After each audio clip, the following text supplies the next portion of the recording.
Welcome my YouTube channel में आपका स्वागत है। आज एक नई वीडियो के साथ एक नई कंट्री की शुरुआत करेंगे। एक कंट्री का आपने नाम भी सुना होगा और इस कंट्री में बहुत ज्यादा जॉब्स अवेलेबल है, बट इस कंट्री में थोड़ा सा लैंग्वेज का वेरियर आता है। बट मैं आपको प्रोसेस बताऊंगा कैसे आपको अप्लाई करनी है, कौन कौन से डॉक्यूमेंट होना चाहिए और भी यहाँ पे आपको इंडिया से कैसे इस कंट्री में आप मूव हो सकते हैं। ठीक है, तो आज मैं पहला डिस्कस करूंगा कि यहाँ पे वर्क वीजा कैसे मिलता है, दूसरा यहाँ पे हाई डिमांड जॉब्स कौन कौन सी है और यहाँ पे आपको सैलरी कितनी मिलती है, एवरेज सैलरी, और चौथी आपको यहाँ पे वेबसाइट के बारे में बताऊंगा कि आपको कैसे यहाँ पे एप्लीकेशन करनी है। तो इस कंट्री का नाम है स्पेन। स्पेन में बहुत ज्यादा जॉब्स अवेलेबल है। आप चाहो तो ऑनलाइन अप्लाई करके भी इस कंट्री का वीजा ले सकते हो। ठीक है, ये कंट्री काफी अच्छी कंट्री है और यहाँ पे अगर हाई डिमांड जॉब्स की बात की जाए तो यहाँ पे हेल्थ केयर में और आईटी की और यहाँ पे हॉस्पिटैलिटी यानी कि बहुत ज्यादा जॉब्स अवेलेबल है। ठीक है, तो आप इस कंट्री को बिल्कुल ट्राई कर सकते हो, बिल्कुल आप इस कंट्री को टारगेट कर सकते हो क्योंकि ये कंट्री यूरोप में पड़ता है और ये साथ में सेंजन जोन में भी आता है। ठीक है, अगर इस कंट्री का आपको वीजा मिल जाता है तो आपको पता है कि 29 कंट्री में वीजा फ्री ट्रेवल कर सकते हैं। ठीक है, आपको पता है कि सेंजन जोन में आप एक बार एंटर कर लेते हैं तो जितनी सेंजन जोन की कंट्री आती है उन कंट्री में आप वीजा फ्री ट्रेवल कर सकते हैं। तो ये काफी बेस्ट अपॉर्चुनिटी होता है। ठीक है, जो आप वर्क वीजे पे जाते हैं उनके लिए बहुत बेस्ट चांसेस होता है। तो आपको मैं पूरा डिस्कस करूंगा। मैंने एक पीडीएफ तैयार किया हुआ है, इस पीडीएफ में आपको सारा कुछ देखने को मिलेगा, जिससे आपको कैसे अप्लाई करनी है, कौन कौन से डॉक्यूमेंट होना चाहिए, सारा कुछ मैं आपको इस वीडियो में डिस्कस करूंगा। ठीक है, ये पीडीएफ बहुत मेहनत करने के बाद, बहुत ज्यादा रिसर्च करने के बाद मैंने एक पीडीएफ तैयार किया है। तो इस वीडियो को आप पूरा लास्ट तक देखो। अगर ये आप वीडियो देख लेते हैं तो स्पेन का पूरा प्रोसेस समझ जाएंगे कि स्पेन में सैलरी कितनी मिलती है, यहाँ की जॉब साइड आप किसी से मांगने की जरूरत नहीं पड़ेगी, आपको स्पेन के बारे में किसी से कोई पूछने की जरूरत नहीं पड़ेगी क्योंकि ये पीडीएफ बहुत एनालाइज करने के बाद, बहुत ज्यादा रिसर्च करने के बाद ये पीडीएफ तैयार होता है। ठीक है, तो इस वीडियो को पूरा लास्ट तक देखना, तभी आपको समझ में आएगा। स्पेन आपके लिए बेस्ट कंट्री हो सकती है क्योंकि स्पेन में भी बहुत ज्यादा लेबर शॉर्टेज है और स्पेन में हमेशा वैकेंसी निकलती रहती है। तो बस मेन मसला ये हो जाता है कि थोड़ा सा लैंग्वेज का इशू होता है, बट वो भी मैं आपको बताऊंगा किस फील्ड में आपको अप्लाई करेंगे तो आपको लैंग्वेज बैरियर की कोई दिक्कत नहीं होगी। ठीक है, तो चलिए मैं अपनी लैपटॉप की स्क्रीन पर लेके चलता हूँ, वहीं पे मैं आपको दिखाता हूँ कि कैसे आपको अप्लाई करनी है और कैसे इस कंट्री का वीजा मिलेगा। तो तब तक चैनल सब्सक्राइब कर लो, लाइक कर लो, फिर मैं अपनी लैपटॉप की स्क्रीन पर लेके चलता हूँ। चैनल को सब्सक्राइब करो पहले। हाँ जल्दी करो, मुझे पता है कि आप लोग नहीं करते हो, वीडियो देखते हो लेकिन सब्सक्राइब नहीं करते। ये लाल कलर का बटन नहीं से दबाओ, जल्दी दबाओ, जल्दी दबाओ, फिर मैं शुरू करूँ। दबा दो जल्दी, दबा दिया, घंटी भी दबा देना। ठीक, तो चलिए शुरू करते हैं। तो जस्ट अपने लैपटॉप की स्क्रीन पे आ गया। आने के बाद यहाँ पे देखेंगे Spain jobs visa A to Z guidance 2025। ठीक है, अब मैं थोड़ा सा इसको जूम कर लेता हूँ।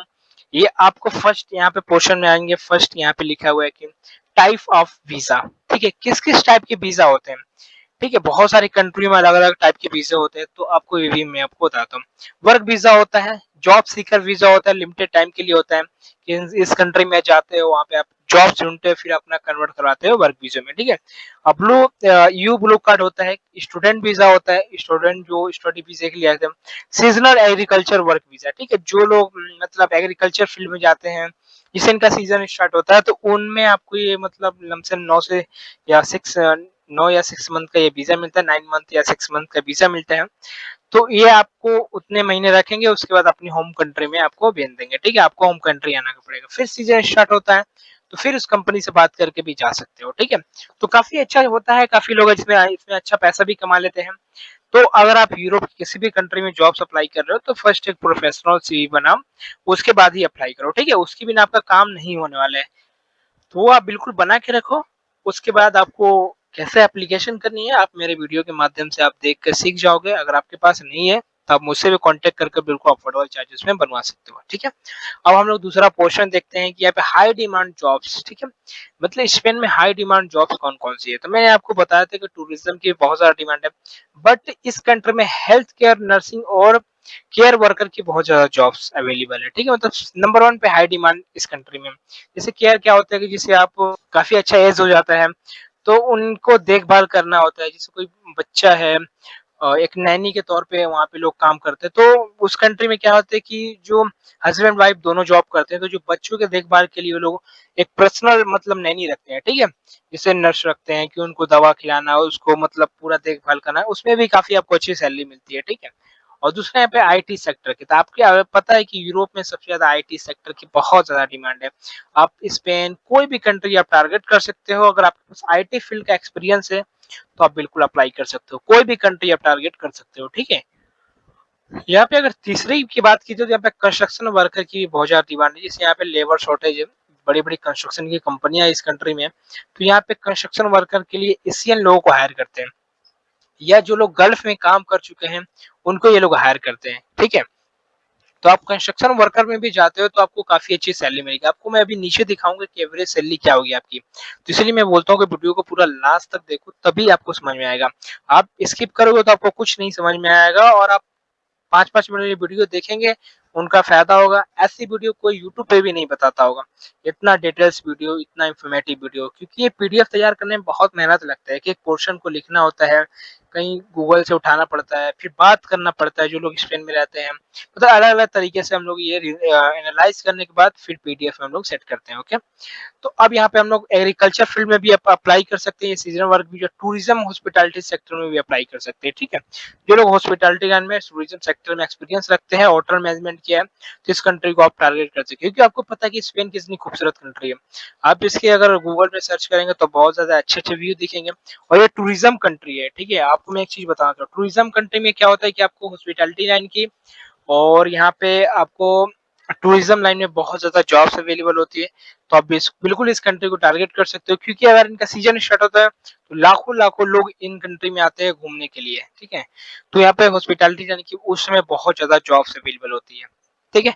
तो अब हम लोग तीसरे पे पोर्शन पे आते हैं, यहाँ पे एवरेज सैलरी, ठीक है। एवरेज सैलरी आपको क्या मिलती है, ये भी बहुत सारे लोगों को डाउट्स था, इसलिए मैं बोलता हूँ वीडियो को पूरा लास्ट तक देखना। अभी आपको और भी पोर्शन मिलेंगे, मतलब 8-9 पोर्शन अभी मैं आपको दिखाऊंगा, ठीक है। तो यहाँ पे एवरेज सैलरी में बात करें, आईटी में यहाँ पे सबसे ज्यादा सैलरी मिलती है 2000 से लेकर 4000 तक, बट थोड़ा सा कम है, क्योंकि इसलिए कम है कि इस कंट्री में टैक्सेस भी कम होगा, महंगाई भी कम होगा। अब ये चीज आप ध्यान रखना कि जिस कंट्री में ज्यादा सैलरी होती है वहां पे आपको टैक्सेस भी ज्यादा पे करना होता है, वहां पे ग्रोसरी स्टोर भी महंगे होते हैं, रेंट भी महंगे होते हैं, तो सारा कुछ उस कंट्री में महंगा होता है, ठीक है। तो इसीलिए आप ऐसी कंट्री को टारगेट करो जिस कंट्री में थोड़ा सैलरी भी कम हो और आप काफी अच्छा पैसा भी कमा सको, अच्छा पैसा बचा भी सको, ठीक है। तो यहाँ पे आईटी में आपको 2000 से लेकर 4000 आपको मिलती है, हेल्थ केयर में आपको 1800 से लेकर 3500 यूरो पर मंथ आपको सैलरी मिलती है, इससे भी ज्यादा मिल जाती है, बट ये मतलब अनुमानिक ये बताया गया है। कंस्ट्रक्शन वर्कर में आपको 15 से लेकर 2500 यूरो पर मंथ सैलरी मिलती है, तो ये काफी अच्छा सैलरी है। इसमें तो आप इंडिया में भी इतना पैसा नहीं कमा पाओगे, बट इसके साथ साथ आपके खर्चे भी होते हैं। ऐसा यूट्यूब पे कोई वीडियो नहीं बताता होगा कि आपको इतने खर्च भी आते हैं, इतने टैक्सेस भी आते हैं। वो लोग सीधा आपको बताते हैं कि आप 5 लाख रुपए 10 लाख रुपए कमा सकते हैं, ठीक है। बट उसके अंदर ये भी आपको नहीं बताते हैं कि आपको कितने पैसे बचते हैं। तो जितना मेरा वीडियो होता है सारा बिल्कुल इन्फॉर्मेटिव होता है, सारा कुछ एक एक चीज मैं आपको बताता हूँ, कितना खर्च आता है, कितना टैक्सेस होता है, कितना आपका पैसा बचेगा, ठीक है। अब यहाँ पे हॉस्पिटैलिटी लाइन की बात करें तो बहुत थोड़ा सा कम है, 1200 से लेकर 1500, बट इसमें थोड़ा सा बहुत सारी कंपनी है जो आपको फूड भी प्रोवाइड करती है। हॉस्पिटैलिटी सेक्टर में आपको बहुत ज्यादा फूड मिलने का मतलब 85% चांसेस होता है, ठीक है। आपको वो चीज दो ऑप्शन देते हैं, या फूड ले लो या आप रेंट का पैसा ले लो, दोनों में से एक बोलेंगे, नहीं तो आपको फूड देंगे, फिर नहीं तो आप रेंट लेना पड़ेगा किराए पे, ठीक है, रूम, ठीक है। एग्रीकल्चर में आपको 1000 से लेकर 1500 यूरो पर मंथ आपको सैलरी मिलती है। यहाँ पे जॉब साइट की बात की जाए तो यहाँ की स्पेन की जॉब साइट्स है, मैं इसकी ये लिंक वीडियो डिस्क्रिप्शन में डाल दूंगा, इसका कोई टेंशन नहीं है। ये सारे लिंक मैं आपको वीडियो के माध्यम से आपको प्रोवाइड कर दूंगा, ठीक है। आपको मैंने मार्क कर दिया है, इसको मैं प्रोवाइड कर दूंगा, ओके। आप डिस्क्रिप्शन चेक करना, वहाँ पे आपको मिल जाएगा। पांचवा पोर्शन में क्या है आपको कि शेयर रूम, ठीक है। यहाँ पे लिविंग कॉस्ट कितना है, यहाँ पे लिखा हुआ कि लिविंग कॉस्ट, यहाँ पे रहने का कितना खर्च आता होगा, ये भी सारे बहुत सारे लोगों का ये भी है कि जिस कंट्री में आप काम कर रहे जा रहे हो काम करने के लिए, तो वहाँ पे रहने का कितना खर्च आता है, कितना पैसा बचा सकते हो, ये भी तो बहुत सारे लोग सोचते हैं। तो उनको भी मैं आपको बता देता हूँ कि यहाँ पे अगर आप शेयर में रूम लेते हो तो बहुत कम है। आप देखो इस कंट्री में आप 300 से लेकर 600 यूरो में आपको एक मतलब शेयर रूम मिल जाएगा, ठीक है। उससे भी आपको कम मिल सकता है, क्योंकि वो सिटी के ऊपर डिपेंड करता है। ये दिखाता है मेन सिटी का, यहाँ पे दिखाता है कि मेन सिटी में आपको इतना तक आपको मतलब रेंट मतलब रूम मिल जाएगा। और अगर आप अकेले लेते हैं तो आपको 700 से लेकर 1000 यूरो आपको दिया पड़ सकता है, ठीक है। फूड एक्सपेंसेस की बात किया तो यहाँ पर 150 से लेकर 250 तक भी जा सकता है, बट आप इससे भी कम कर सकते हो, आपके ऊपर डिपेंड करता है। वो तो फूड के ऊपर आपके डिपेंड करता है कि आप कितना खाते हैं, आप तरह-तरह के आइटम बनाते हैं तो उसके भी आपको पता है कितना खर्च है। तो आप लमसम पकड़ लोगे 150 यूरो आपका फूड में जाएगा और यहाँ पे मैं 200 यूरो पकड़ता हूँ, यानी कि तो ये हो गया 350 यूरो, ठीक है। और यहाँ पे आप ट्रांसपोर्ट में आप पकड़ते हैं 40 यूरो आपको और 50 यूरो इंश्योरेंस का, तो बहुत कम है इस कंट्री में, एक्सपेंसिव भी कम है और आपको यहाँ पे सैलरी भी बिल्कुल अच्छी सैलरी मिल रही है, ठीक है। इसको अच्छी सैलरी बोलेंगे, कम नहीं बोलेंगे, इसको काफी अच्छी सैलरी बोलते हैं, ठीक है। यहाँ पे आपको काफी अच्छी सैलरी इसको बोला जाता है क्योंकि ना कोई ज्यादा सैलरी आपको मिल रहा है, ना आपको कम सैलरी मिला है और साथ में यहाँ पे महंगाई भी थोड़ी सी कम है, ठीक है। उसके अनुसार इस कंट्री में टैक्सेस की बात की जाए तो आप देख सकते हैं कितनी कम टैक्सेस है। यहाँ पे 19 से स्टार्ट होती है, मतलब 19% से स्टार्ट होती है, 47% तक आपको जाता है, ठीक है। एक सोशल सिक्योरिटी भी आपको पे करना होता है, ठीक है।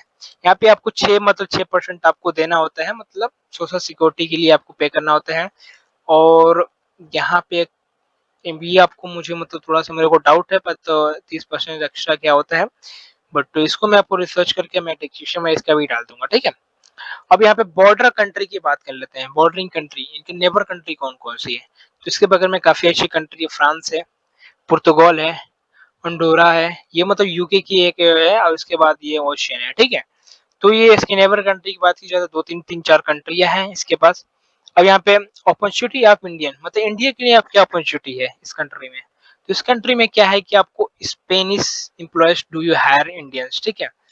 फिर देखें इम्पोजली in hospitality and agriculture and IT, ठीक है। English speaking role were the wheel of the basic Spanish helps, मतलब अगर आपके पास इंग्लिश स्पीकिंग है रोल है तो स्पेनिश आपके पास काफी अच्छा है, तो आपके लिए हेल्पफुल हो सकता है, ठीक है। तो इसीलिए मैं बोलता हूँ कि इस करने में थोड़ा सा लैंग्वेज का वेरियर है, तो लैंग्वेज आप थोड़ा सा सीख लेते हैं तो काफी अच्छा रहता है। बट बहुत सारी यहाँ पे जो कंपनियां हैं आपको बोलती है कि आपको A1 और A2 भी मतलब आएगा तो आपको हायर कर लेंगे, ठीक है।